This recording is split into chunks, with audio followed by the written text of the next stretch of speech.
Hello there. In this lesson, we're going to tackle one of the biggest and honestly, one of the most common frustrations that students have with reading. It's really just a simple shift in how you approach a text, but it can make a world of difference in how much you actually learn and remember.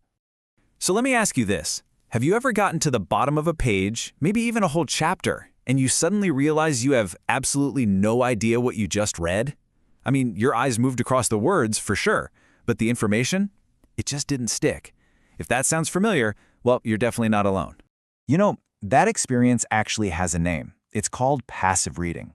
It's what happens when you're technically reading, but your brain isn't really an active participant. It's kind of like the information is just washing over you. And because you're not actually engaging with it, you forget it almost instantly.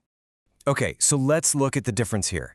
When you're reading passively, your brain is pretty much switched off. Information comes in, and it goes right back out. But with active reading, your brain is actually interacting with the material. It's working, it's asking questions, it's making connections. So, you see, the solution isn't to just read more, it's to read differently. And that's where our core concept for today comes in, active reading. A really good way to think of it is like you're having a conversation with the text. You're not just a spectator, right? You're an active participant in creating meaning. This is exactly how we move from just seeing words to truly understanding them. All right, so that's the what. But how do we actually do it? How do we switch our brains from that passive mode into active mode? Well, the key is to have a system. And that system is called annotation. It's really just a simple but powerful set of actions you can take while you read to help guide your brain and keep it engaged with the material. Now, this is a really important point. A lot of people hear annotation and they just think it means taking out a highlighter. But highlighting by itself is still a pretty passive act. Think about it. It doesn't really require your brain to process anything, just to spot something that looks important. Real annotation goes so much deeper than that.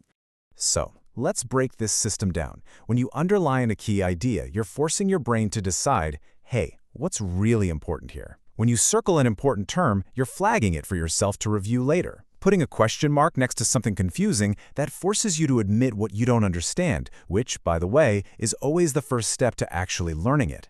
Then you have margin notes, which help you build bridges between concepts. And summarizing, oh, that's a big one. It forces you to pull the information back out of your brain and explain it in your own words, which is one of the absolute best ways to lock it into your memory. You see, each one of these actions is like a little mental workout. Okay, let's try to put this into practice. If you could, grab your workbook and turn to the lesson 12.2 page. You're going to look for the section called Systems Check. We'll use this to do a little reflection on your own reading habits.